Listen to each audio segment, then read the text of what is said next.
हर साल बजट आता है, टीवी पे एक्साइटमेंट होती है, न्यूज़ वाले चलाते हैं और फिर 2 दिन बाद हम पूछते हैं भाई हमें क्या मिला।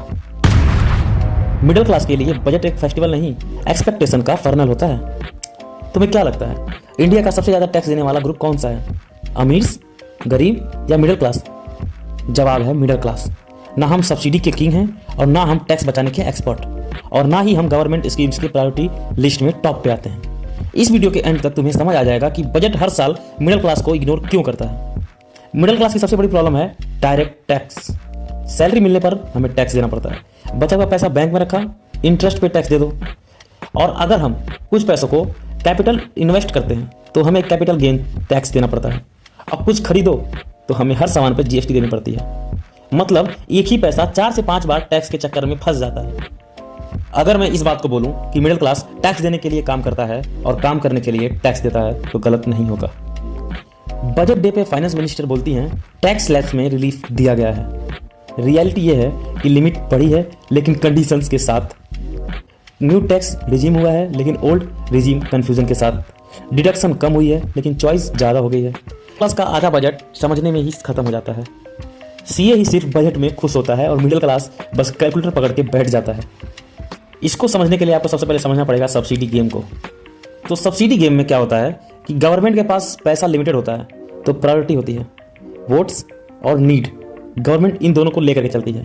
अगर आप गरीब हो तो आपको free ration, free subsidy, basically आपको फ्री बीज के नाम पे वोट मांगा जाएगा। और अगर आप अमीर हो तो आपको लूप होल्स में फंसाया जाएगा टैक्स की प्लानिंग में, जो कि घूम फिर के आपको ये दिखाया जाएगा कि आपका पैसा घूम फिर के इन्वेस्टिंग करने के बाद या फिर जो भी आप कहीं भी इन्वेस्ट करो उस पैसे को घूम फिर के पैसा आपके पास ही आएगा। ये रिच लोगों के लिए। लेकिन यार भारत में ग्राउंड लेवल पे अगर हम देखें तो मिडिल क्लास ना तो गरीब होता है और ना ही अमीर के बीच में लाई करता है। मिडिल क्लास गवर्नमेंट के लिए एटीएम मशीन जैसा होता है, साइलेंट, रिलायबल, नो कंप्लेंट्स। इस तरह से हमें फंसाया जाता है सब्सिडी गेम के रूप में। अब हम समझते हैं इन्फ्लेशन वर्सेस इनकम को। अगर आप मिडिल क्लास में लाई करते हो और अगर अभी तक आप ये वीडियो देख रहे हो तो आगे मैं जो बोलने वाला हूँ वो लाइन आपको जरूर से जरूर इम्पैक्ट करेगी। बजट में सैलरी नहीं बढ़ती लेकिन petrol, gas, school fees, rent सब बढ़ जाता है। अभी हम बात करते हैं कि गवर्नमेंट आखिर क्यों मिडिल क्लास को इग्नोर करते आ रही है। क्योंकि मिडिल क्लास कभी यूनाइटेड नहीं हो पाता, प्रोटेस्ट नहीं करता, वोट भी डिवाइड हो जाता है जाति और कैटेगरी के नाम पर। इसलिए बजट में मिडिल क्लास हेडलाइन नहीं बन पाता। जो सबसे ज़्यादा एडजस्ट करता है उसी को सबसे ज़्यादा इग्नोर किया जाता है। मिडिल क्लास को फ्री चीज़ें नहीं चाहिए। चाहिए क्या मिडिल क्लास को? Simple tax system. अगर हम मिडिल क्लास से आते हैं, हमें एक साल में एक बार दिख जाए कि हाँ भैया हमने इतना टैक्स भरा है, ये डिजिटलाइज हो जाना चाहिए।